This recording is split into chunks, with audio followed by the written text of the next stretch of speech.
پیچھے کھڑی ہوئی اور کندھے پہ ہاتھ رکھتے. ہائے ہائے ہائے کیا بات. پلٹا بادشاہ اس نے کہا بیوقوف عورت، بھرے نمائش میں تجھے کوئی چیز نہیں پسند آئی، یہاں کیا کھڑی ہوتی؟ اس نے کہا سرکار پسند کیوں نہیں آئی؟ تو کہا کیوں نہیں جا کے ہاتھ رکھا؟ کہا حضور رکھ تو دیا. قول مردہ جان عورت، آپ نے کہا تھا کہ نمائش گاہ میں جس چیز پہ جو ہاتھ رکھے گا وہ چیز اس کی ہے. حضور آپ کی بھی کرسی اسی نمائش گاہ میں ہے. میں سب کے پاس گئی تھی مگر پتہ چلا کہ کنڈیشن اور شرط ہے، ایک چیز پہ ہاتھ رکھو گے تو دوسری نہیں ملے گی. میں نے اپنے دل سے پوچھا یہ سب کس کا ہے؟ دل نے کہا بادشاہ کا ہے. تو میں نے کہا چل کے بادشاہ پہ ہاتھ رکھ دو، بادشاہ مل گیا تو سب ہمارا ہے. اب مسلمانوں میں تم سے پوچھنا چاہتا ہوں یہ زمین کس بادشاہ کی ہے؟ اللہ اللہ اللہ. یہ آسمان کا لاجورد شامیانہ کس بادشاہ کا ہے؟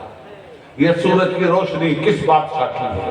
یہ چاند کی چاندنی کس بادشاہ کی ہے؟ یہ سمندر کی طغیانی کس بادشاہ کی ہے؟ یہ بحر رواں کی طغیانی اور سونامی کس بادشاہ کی ہے؟ یہ لیل و نہار کس بادشاہ کے ہیں؟ یہ پیڑ پالو شجر حجر کس بادشاہ کے ہیں؟ اگر ایک ہی جواب ہے تمہارا یہ سب اللہ کا ہے، تو کیوں دولت پہ ہاتھ رکھنے جا رہے ہو؟ کیوں حکمرانی پہ ہاتھ رکھنے جا رہے ہو؟ کیوں نہیں جاتے اللہ کے پاس؟ اللہ کے دربار میں اگر تم نے ہاتھ رکھ دیا یہ ساری چیزیں تمہیں تمہارا پروردگار دے گا. مگر اس عورت کی طرح تمہیں اپنا عقیدہ بنانا ہوگا جس عورت نے بادشاہ کی حیثیت کو پہچان لیا تھا. ہم زمین کی حیثیت کو تو پہچانتے ہیں، زمین کے مالک کی حیثیت کو آج تک نہیں پہچانا. آسمان کے لاجوردی شامیانے کی حیثیت کو ہم پہچانتے ہیں مگر آسمان کے مالک کو ہم نے نہیں پہنچانا. سورج کی روشنی سے ہم اپنے وجود کو حیات کا کرنٹ پہنچاتے ہیں مگر حیات کا کرنٹ دینے والے خالق مطلق کو ہم نے نہیں پہچانا. الم نجعل الارض مہادا، یہ زمین ہم نے تمہارے لیے بچھونے کی طرح بچھا دی ہے. اور جب زمین میں زلزلہ آ رہا تھا تو فرمایا زمین ٹھہر، میں نے اپنے بندوں کے لیے تجھے بنایا ہے. تو ہلے گی ڈولے گی تو میرا بندہ کیسے رہے گا؟ اس لیے والجبال اوتادا، جب زمین ہل ڈول رہی تھی تو اللہ نے پہاڑ کے ٹوٹے اس میں گاڑ دیے کہ میرا بندہ اس پہ مکان بنا کے رہے گا. میرا بندہ اس میں سے کتنا پیار ہے تمہارے رب کو جو اتنا پیار کرے کہ زمین تمہارے لیے، آسمان تمہارے لیے. وَخَلَقْنَاكُمْ أَزْوَاجًا، ہم نے تمہیں جوڑا جوڑا پیدا کیا.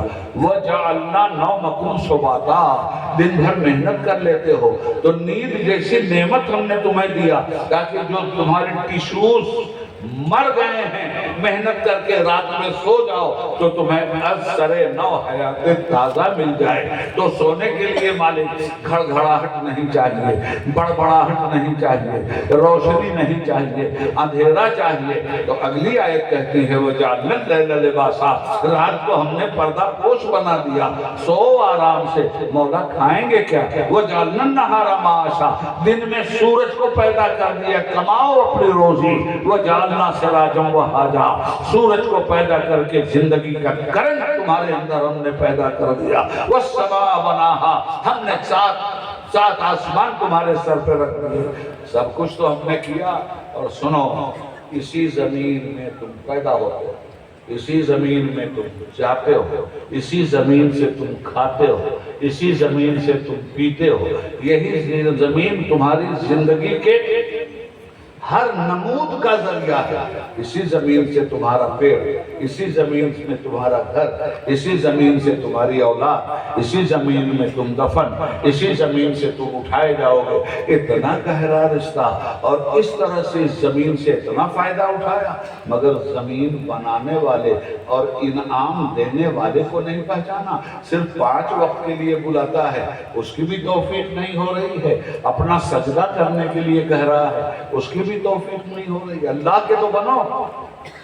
وَيُقِيمُونَ الصَّلَاةَ، نماز قائم کرو. آیت کہاں سے شروع ہوئی؟ الف لام میم ذالک الکتاب لا ریب فیہ ھدی للمتقین الذین یؤمنون بالغیب ویقیمون الصلاۃ. قرآن کریم کو جب آپ غور سے پڑھو گے نا، دیکھو دنیا میں سب سے زیادہ باتوں کو آدمی آسانی سے کیسے قبول کرتا ہے معلوم؟ کہانی کے لیے. آپ کہانی سناؤ، پوری کہانی یاد ہو جائے گی سامنے والا. ننھے سے بچے کو طوطا مینا کی کہانی سناتے ہو گے، پھر وہ بچہ اس کہانی کو دہراتا ہے اپنے دوستوں میں گنے. یہ قرآن کیا ہے؟ یہ بھی تمہیں کہانی سناتا ہے. پورا قرآن کہانی ہے، پورا قرآن قصہ ہے. سورت اس کی سورہ قصص ہے، قصہ ہی قصہ. سورہ یوسف کہانی ہی کہانی، سورہ لقمان کہانی ہی کہانی، سورہ مزمل کہانی ہی کہانی، سورہ قل هو اللہ احد کہانی ہی کہانی. اللہ کے ایک ہونے کی کہانی، اس کے بے مثل ہونے کی کہانی، اس کے بے نیاز ہونے کی کہانی، اس کا نہ بیٹا نہ بیٹی اس کی کہانی، اس کے برابر کوئی نہیں ہے اس کی کہانی. سورہ لہب تبت یدا ابی لہب وتب، ابو لہب کی کہانی، اس کی بیوی کی کہانی. قل یا ایھا الکافرون کافروں کی کہانی. سورہ منافقون منافقوں کی کہانی. سورہ مومنون مومنوں کی کہانی. کہانی ہی کہانی تو ہے. قرآن نے ایسا اسلوب اختیار کیا ہے کہ ایک مرتبہ آدمی ایمانداری سے پڑھے تو قرآن سینے میں اپنی جگہ بنا لیتا ہے اور آدمی اس کہانی کو یاد رکھتا ہے. سبحان اللہ سبحان اللہ. مسلمانوں ذہن میں رکھنا اس بات کا. یہ کہانی اب سنو کہانی. ایک بادشاہ کی تو سنا دی میں نے، وہ تھا بغداد. اب دوسرے بادشاہ کی سن لو، وہ تھا ہندوستان. کفر کا کلیجہ جس سے چھلنی ہوتا ہے وہ بادشاہ.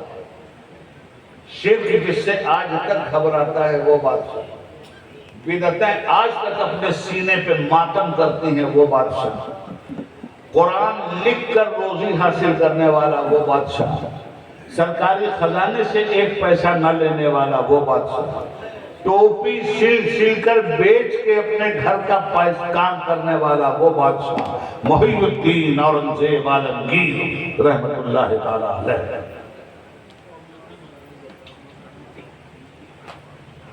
صحیح معنوں میں مغل اعظم وہ تھے. بھارت کی تاریخ میں ان سے بڑا بادشاہ کوئی نہیں ہوا. ہندوستان کی سلطنت کو جتنا انہوں نے وسیع کیا کسی نے نہیں.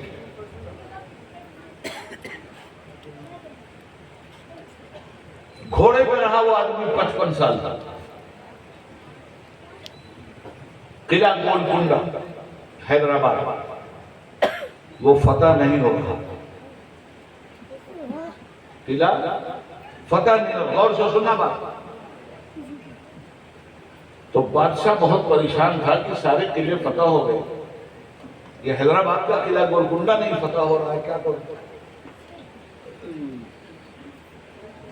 اسے کہا اچھا پہلے راج کاٹ تو سنبھالوں. باپ کو ہٹایا. پہلے وہ گورنر تھے نا، بادشاہ بنے. تو پہلا کام انہوں نے جانتے ہو کیا کیا؟ جب کوئی بادشاہ آتا ہے نیا تو پرانے بادشاہ کے جتنے حواری مواری ہوتے ہیں، منسٹر اپراسی چپراسی کلکٹر پہلے سب کو صاف کرتا. اس لیے کہ یہ اس کے وفادار تھے. یہاں جڑ کاٹیں گے سب کو فری. نئے وفادار لاتا. اورنگزیب نے بھی حکم کیا قلعہ خالی کریں شاہجہاں کے درباری. اب پورا قلعہ خالی ہونے لگا، نئے آفیسر آنے لگے. اسی میں ایک تھا بہروپیہ. بہروپیہ جانتے ہیں؟ سمجھتے ہیں بہروپیہ؟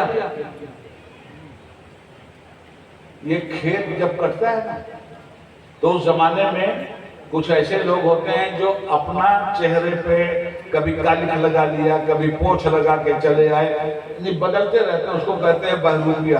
بہروپ کرنے والا، بہوروپ. سمجھ میں آ گئی نا بات؟ وہ بہروپیہ تھا. وہ آ کے کھڑا ہو گیا عورت کہا سرکار میں آپ کے باپ کا بڑا وفادار تھا اور میں یہاں ناچ گانا کرتا تھا، میں بہروپیہ ہوں. اور سے سنو بات. کہا حضور مجھے رہنے دیجیے، آپ کا دل بجایا کروں گا، گاؤں گا ناچوں گا، الگ الگ بھیش بدل کے آپ کے سامنے آؤں گا. کہا سن بہروپیہ، بہروپیوں کا زمانہ ختم ہو گیا، یہ اللہ والوں کا زمانہ ہے. بیٹا تو وہ بھی اکڑ گیا مولانا. اس نے کہا اے بادشاہ صاحب سنیے، میں بہروپیہ ہوں، بہروپیہ، زیادہ اکڑیے مت، ایک دن میں آپ کو بھی دھوکہ دے سکتا ہوں. تو اورنگزیب کے لبوں پہ مسکراہٹ آ گئی. ان کا اچھا ابھی تو تم گیٹ آؤٹ، جاؤ بھاگو یہاں سے. جس دن بھی تم مجھے دھوکہ دینے میں کامیاب ہو گئے، میں دربار میں تمہیں واپس بلا کے تمہاری نوکری بحال کروں گا. تو اس کا وعدہ، کہا اورنگزیب نے وعدہ. زمانہ گزر گیا، اورنگزیب بھول بھال گیا. قلعہ فتح نہیں ہو رہا، گولکنڈہ قلعہ حیدرآباد. اورنگزیب آئے دلی بہت دنوں کے بعد، بہت پریشان تھے کہ یہ قلعہ فتح نہیں ہو. تو ساتھیوں نے کہا، اورنگزیب بہت اللہ کے ولیوں کو ماننے والے تھے. ساتھیوں نے کہا حضور اب قلعہ فتح ہو جائے. کہا وہ کیسے؟ کہا جمنا کے کنارے ایک اللہ کا ولی آ کے بیٹھ گیا، پورا دلی بھیڑ لگائے ہوئے، جو چاہتا ہے اس کی دعا قبول ہو جاتا ہے. تو اورنگزیب نے کہا اچھا چلو ہم دعا کرواتے ہیں. اورنگزیب آئے، اللہ کا ولی بیٹھا ہوا تھا ریت. اور اس زمانے میں جمنا بہتی تھی. آج جہاں حضرت نظام الدین اولیاء رحمۃ اللہ علیہ کا مزار ہے وہاں سے. اورنگزیب آئے پوری فوج لے کے، دیکھا اللہ کا ولی بیٹھا ہوا، بھیڑ لگی. اورنگزیب نے دور ہی چپل اتاری، ادب سے پہنچے، جا کے سلام کیا، دو زانو بیٹھ گئے. ولی نے پوچھا تم کون؟ کہ حضور میں آپ کا غلام ہوں. آدمی ولایت کے مرتبے پہ ہو تو بادشاہ اپنے کو بادشاہ کہہ کے تعارف نہیں کرواتا. کیا غلام؟ واہ واہ. کہاں غلام بول کس لیے آیا؟ کہا سرکار ایک دعا کرانے آئے. کہا کیا؟ کہا قلعہ نہیں پتا ہوگا. قریب آ گئے، سر پہ ہاتھ رکھا، ادھر مارا ادھر مارا ادھر مارا، چھو کر کہا جا قلعہ فتح ہو جائے گا اللہ کے حکم سے. گیا سر. اورنگزیب جب گئے 40 قدم ادھر، پھر ولی اللہ نے پکارا اورنگزیب ادھر آؤ. اب یہ پھر الٹے پیر وہاں پہنچے اور ڈرے ڈرے. کہا سرکار کون سی غلطی ہو گئی ان سے؟ کہا تم نے بہت بڑی غلطی کی. کہا سرکار مجھے معاف کر. کہا معاف کرنے والی غلطی نہیں ہے، کیسے معاف کر دوں تجھے؟ کہا حضور ہوا کیا بتائے؟ کہا بتاتا ہوں. تو نے مجھے کیا سمجھا؟ اللہ کا ولی. کہا اچھا. سر کے بال پہ ایک ہاتھ لگایا، نقلی بال ہٹے. داڑھی پہ ایک ہاتھ مارا ہے، نقلی بال. کہا اورنگزیب پہچان مجھے، میں اللہ کا ولی نہیں ہوں، میں بہروپیہ ہوں، وہی بہروپیہ جس کو بے عزت کر کے تو نے مجھے نکالا تھا. اور تو مسلمان ہے، اپنا وعدہ پورا کر. اورنگزیب رونے لگا. کہا یہ میرے 55 سال سے گھوڑے کی پشت پہ ہوں، کوئی مجھے دھوکہ نہیں دے سکا. یہ بہروپیہ مجھے دھوکہ دے گیا، میں ہار گیا. کہا بہروپیہ چل دربار میں، تیری جگہ تجھے دی جاتی ہے. بہروپیہ نے کہا اورنگزیب سنو، جا کے رکھو اپنا دربار اپنے پاس. کہا کیوں؟ ارے کہا میں نقلی نمازی بن کے آیا تو ہندوستان کے بادشاہ کو جھکایا، جس دن اصلی نمازی بنوں گا کائنات میرے سامنے جھکے. ماشاءاللہ. اللہ اکبر، اللہ اکبر، یا رسول اللہ. واہ واہ واہ. وَيُقِيمُونَ الصَّلَاةَ، نماز قائم کرتے ہیں مومن. اب جب نماز اس طرح قائم کرے گا تو جب پڑوسی کا حق مارے گا تو اس نے نماز قائم نہیں کیا. جب بے ایمانوں کا ساتھ دے گا تو اس نے نماز قائم نہیں کیا. معلوم یہ ہوا کہ نماز پڑھنا اور ہے اور نماز کو قائم کرنا اور ہے، اور یہی اور آپ کے لیے قابل غور ہے۔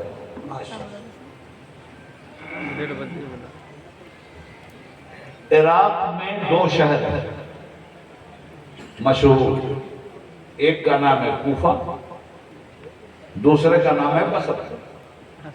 ہم نے کہا نا کہ ہم پوری کہانی سنائیں گے آپ کو۔ جب کہانی سنتا ہے آدمی تو اس کے دل دماغ میں بہت زمانے تک وہ محفوظ رہتی ہے۔ قرآن کریم کا یہی کمال ہے۔ حضرت یوسف علیہ السلام کی کہانی سنو قرآن۔ بابا میں نے خواب دیکھا کہ چاند ستارے اور سورج مجھے سجدہ کر رہے ہیں۔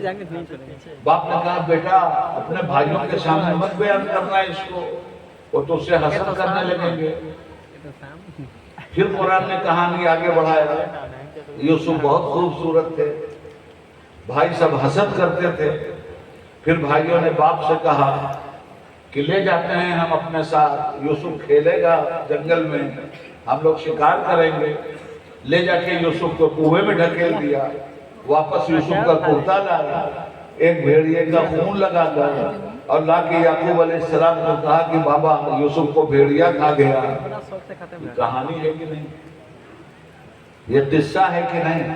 اجی میں اگر کہانی کہہ رہا ہوں تو نہیں، عبید اللہ اس کو قصص نہیں کہتا، اللہ اس کو قصص کہتا ہے، اور قصص ہی نہیں کہتا، احسن القصص کہتا ہے، خوبصورت قصہ۔ واہ!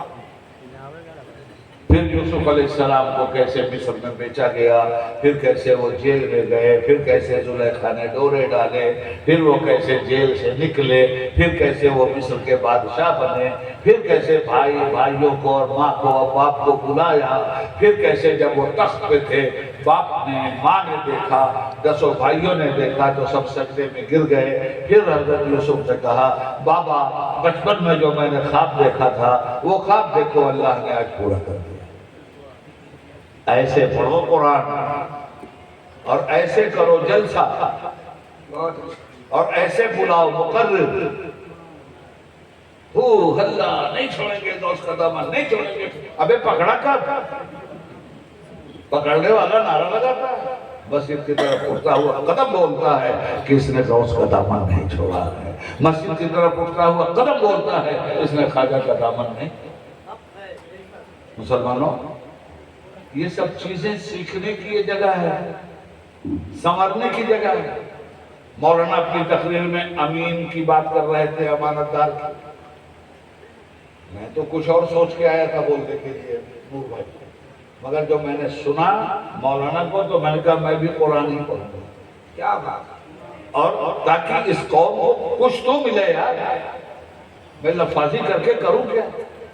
مجھے آتی ہے اسی تقریریں کہ 3 فٹ اچھال دوں گا ہی نہیں آپ کو، فائدہ کیا اس سے؟ عمل سے زندگی بنتی ہے جنت بھی جہنم بھی، یہ خاکی اپنی فطرت میں نہ نوری ہے نہ ناری۔ حقوق پہچانیے۔ کوفہ اور بصرہ میں ایک امین تاجر تھا، امانت دار۔ تو وہ کیا کرتا تھا؟ کوفہ والوں کا پیسہ بصرہ والوں کے پاس پہنچاتا، اور بصرہ کے تاجر کا پیسہ کوفہ کے تاجر کے پاس پہنچاتا تھا۔ بات سمجھ میں آئی؟ ایک دن کوفہ کے تاجر کا پیسہ 1,00,000 درہم لے کر وہ چلا بصرہ والوں کے گھوڑے پہ بیٹھا۔ غور سے سن لیجیے بات۔ راستے میں ایک اپاہی نظر آیا، بیساکھی پہ چل رہا تھا۔ اس نے آواز دیا بھائی صاحب میں مسلمان ہوں، آپ کہاں جا رہے ہیں؟ کہا میں بصرہ جا رہا ہوں۔ کہا بھائی صاحب میں غریب آدمی ہوں، اپنے گھوڑے پہ مجھے بھی بٹھا دیجیے، اتنا لمبا راستہ کہیں کو جا رہا ہے، شارٹ کٹ مجھے معلوم ہے ادھر سے لے چلتا ہوا۔ بٹھا لیا۔ جو شارٹ کٹ وہ لے چلا تو ایک جگہ پہاڑوں کا درہ، چاروں طرف پہاڑ، وہاں اس نے کہا بھائی صاحب مجھے پیشاب لگا ہے، آپ بھی سستا لیجیے، اور اس کے بعد پھر چلتے ہیں۔ نمازی اتر گیا، گھوڑے کو باندھ دیا، وہ پہاڑ کی اوٹ میں پیشاب کرنے چلا گیا۔ مگر اتنی تیزی، یہ بیچارہ نمازی سو گیا، اتنی تیزی سے آیا اور آنے کے بعد نمازی کے سینے پہ چڑھ گیا اور خنجر ملا۔ اس نے کہا جتنا مال ہے نکالو، میں نے تو یہ بہانہ کیا تھا لنگڑا لولا ہونے کا، میں ہوں ڈاکو اور اسی طرح تمہارے جیسوں کو پھنسا کے یہاں لاتا ہوں اور چھین لیتا ہوں، مال نکالو، اور مرنے کے لیے تیار ہو گیا۔ سن لو آخری بات، کہا بھائی یہ مال لے لے تو، دھوکہ تو دیا ہی تو، میری جان لے کے کیا کرے گا؟ کہا جی نہیں، ہم وہ ڈاکو نہیں ہیں جو نشان چھوڑیں، ذرا نظر ڈالو ادھر۔ اس نے جو نظر ڈالی زمین پہ تو دیکھا ادھر کھوپڑی، ادھر کھوپڑی، ادھر انسان کی ہڈی، ادھر انسان کی ہڈی۔ کہا بھائی صاحب آپ کو بھی مرنا ہوگا۔ اب اس بیچارے نمازی نے دیکھا کہ اب تو نہیں بچ سکتا، سن لو غور سے سن لو یہ بات، اب نہیں بچ سکتا۔ کہا ٹھیک ہے بھائی میری ایک بات مان لو کہ ڈاکو؟ کہا ہاں بولو۔ کہا 2 رکعت نماز پڑھنے دو گے؟ ابھی میری زندگی کی آخری نماز ہے۔ کہا ٹھیک ہے پڑھو۔ آپ مجھے بتاؤ جو آدمی زندگی کی آخری نماز پڑھ رہا ہو اس کی عبادت کس درجے کی ہوگی؟ کیا بات؟ جو ہی نیت اس نے باندھا اور پہلی آیت میں ثنا پڑھی، ثنا کے بعد الحمد شریف، اس کے بعد اس نے زور سے ڈانٹا ڈاکو نے، جلدی نماز پوری کر۔ اسی میں جو آیت ملانی تھی اس کے منہ سے وہ آیت نکلی جس آیت کا مفہوم من لم یجیب المضطر اذا دعاہ، وہ اللہ ہی تو ہے جو مصیبتوں میں اپنے مصیبت زدہ بندے کو تھام لیتا ہے۔ اب من یجیب المضطر اذا دعاہ، وہ اللہ ہی ہے جو اپنے بندے کو مصیبت میں تھام لیتا ہے۔ ابھی اتنا ہی اس نے پڑھا تھا جب تک ڈاکو کے چیخ نکلی۔ اس نے نماز پوری کی تو دیکھا ڈاکو ختم ہو چکا تھا اور اس کا خنجر اسی کے سینے میں پیوست تھا۔ سلام پھیرنے کے بعد یہ حالت دیکھی نمازی نے، اور دیکھنے کے بعد پھر دیکھتا کیا ہے کہ ایک نقاب پوش سامنے کھڑا ہے، خنجر اس کے ہاتھ میں، خون ٹپک رہا ہے ظالم کا۔ اس نے پیر پکڑ لیا، کہا میرے محسن آپ نے میری مدد کی تو چہرے پہ نقاب کیوں ڈالے ہوئے؟ میرے مددگار ذرا اپنا چہرہ بھی دکھلا دے۔ تو نقاب پوش نے چہرے سے نقاب ہٹائے بغیر آواز دی، ارے کمال ہے تو نے مجھے پہچانا نہیں؟